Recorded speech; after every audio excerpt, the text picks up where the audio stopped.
योगी सरकार में सबसे ज्यादा व्यापारिक विकास हुए राज्य मंत्री सोनभद्र डाला में 14 वर्षों बाद हजारों करोड़ के पत्थर क्रशर क्षेत्र के डाला बिल्ली ओबरा क्रशर ओनर्स एसोसिएशन के चुनाव के बाद विजयी उम्मीदवारों को यूनियन कार्यालय पर शपथ ग्रहण समारोह में मुख्य अतिथि समाज कल्याण मंत्री संजीव गौड़ ने कहा कि उत्तर प्रदेश की माननीय योगी सरकार व्यावसायिक विकास को लेकर लगातार अग्रसर है। इस सरकार में सबसे ज्यादा व्यापारियों का विकास हो रहा है। व्यापारियों की समस्याओं का निराकरण सरल हुआ है। शपथ ग्रहण समारोह में अध्यक्ष के साथ सभी पदाधिकारी को शपथ दिलाई गई, जिसमें सर्वप्रथम पूर्व अध्यक्ष बीके शुक्ला ने निर्वाचित अध्यक्ष अजय सिंह को शपथ दिलाई, जिसके बाद सभी पदाधिकारियों को शपथ दिलाया गया। पेश है सोनभद्र डाला से शशि चौबे की खास रिपोर्ट। तो क्या कमियां हैं, किसको आप फोकस करें, कैसे उसकी रेमेडी? देखिए, सबसे बड़ी जो कमी है जिसको अभी दूर कर पाना संगठन के बस का या स्थानीय प्रशासन के बस का नहीं है, ये जो एनजीटी में इसको डाल दिया गया है, ये छोटा उद्योग है। इसको यूँ समझिए कि जैसे कोयले के उद्योग का नियम 1-1.5 एकड़ के खनन उद्योग पर भी लाद दिया गया है, तो अगर हाथी के सीकर से बिल्ली को बांध दिया जाए तो बिल्ली तो वैसे मर जाएगी, वैसे ही हाल इसका है। यहाँ एनजीटी से हटाकर के यहाँ पर्याप्त राजस्व ले सरकार और लोगों को MM11 दे। लेकिन सरकार तो जनता पार्टी की सरकार खनन को बहुत सैचुरेट कर दिया है, बहुत सारी चीज़ें ठीक कर दी है, तो ये कमी कैसे रहेगी? देखिए, क्या इसको इसकी सूचना सरकार ने बहुत कुछ ऐसा किया है जिससे बेहतर हुआ। 31/5/2012 का मुकदमा हाई कोर्ट में लोग जीते, यहीं के खनन व्यवसायी लोग जीते, जिसकी वजह से करीब 5 लाख घन-मीटर परमिट बचा हुआ है, वरना 5 लाख घन-मीटर परमिट कभी जिस दिन ये चुनाव था उसी दिन समाप्त हो गया था, उसी दिन फैसला आया। तो आगे भी MM11 कैसे ज़्यादा से ज़्यादा मिल सके, और उसका एक तरीका जो है, जो मानती है सरकार मानती है, उसके आदेश में माइनिंग मिनरल में लिखा हुआ है कि एक बोल्डर अगर टूटता है, 1 घन-मीटर बोल्डर अगर टूटता है तो उसका फैलाव 1.65 के एरिया में फैल जाता है। तो आप जैसे मोबाइल आपका है, टूट जाए, फिर उसी खोखे में नहीं भर सकते। ये बात मैंने कमिश्नर साहब से भी कहा था।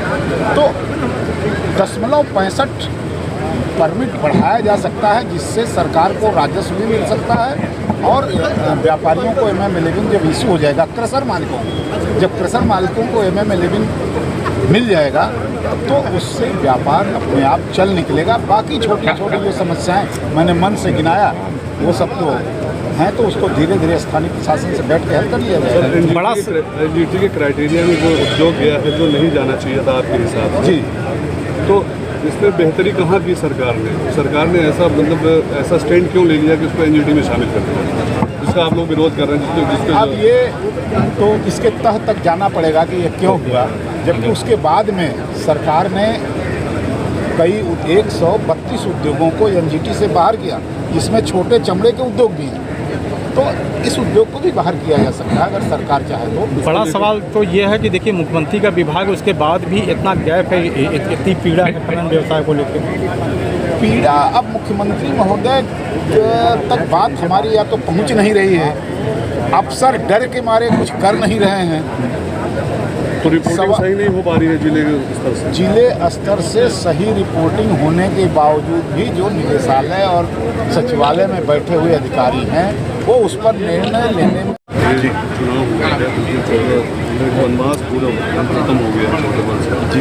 खनन व्यवसाय से आप जुड़े हुए हैं, क्या क्या यहाँ पर जो सबसे मूलभूत कमियाँ हैं, तो जैसे बीच में प्रशासन से कम्युनिकेट? क्रशर एसोसिएशन का अभी नवनिर्वाचित अध्यक्ष अजय सिंह जी बने हैं, उनके शपथ ग्रहण समारोह का कार्यक्रम आज हुआ, और शपथ ग्रहण के बाद जो है कि निश्चित रूप से मैं उनको और उनके पूरे टीम को बधाई देता हूं और शुभकामनाएं देता हूं कि यह खनन उद्योग सुचारू रूप से चले, और निश्चित रूप से यहाँ के जो जुड़े हुए लोग हैं, जनपद सोनभद्र के हों चाहे हमारे पूर्वांचल के लोग हों, जो इसे खनन व्यवसाय से जो जुड़े हैं, जो निश्चित रूप से सबकी रोजी रोटी से जुड़ा रहता है, इसको सुचारू रूप से चलाने के लिए हमारे नवनिर्वाचित अध्यक्ष जी का भी और हम सबका पूरा सहयोग रहेगा कि हमारा खनन क्षेत्र जो खनन उद्योग है वो सुचारू रूप से चलने का काम हो।